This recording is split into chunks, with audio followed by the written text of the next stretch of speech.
or the opposite sex, or both sexes, or really not attracted to anybody, or literally attracted to everybody, right? Or like all the different variations that people's attraction can have.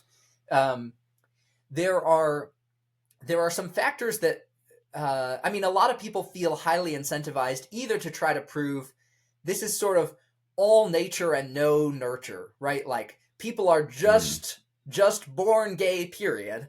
Some people feel really incentivized to try to push all the data in that direction. And then on the other hand, there are people who really strongly want to prove like this is all nurture. Like it's just if you raise your children right, they were guaranteed to be straight.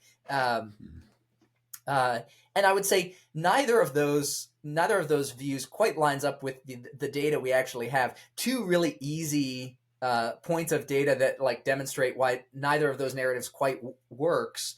On the one side, we have identical twin studies, right? So identical twins who share the same genetic material, the same womb environment, the same wash of hormones and so forth while they're in the womb.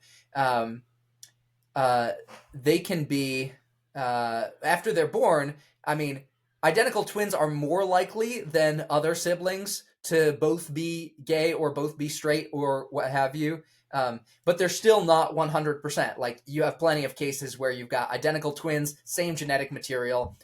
One winds up gay or bi or queer. The other turns out to be straight.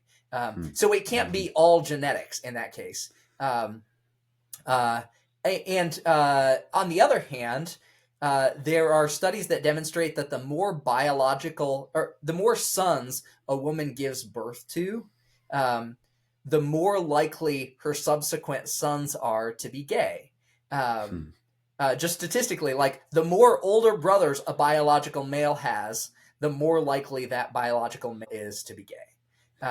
So I, for instance, have two biological older brothers. And so sometimes when I'm in a spicy mood, I like to joke that it's my older brother's fault that I'm gay.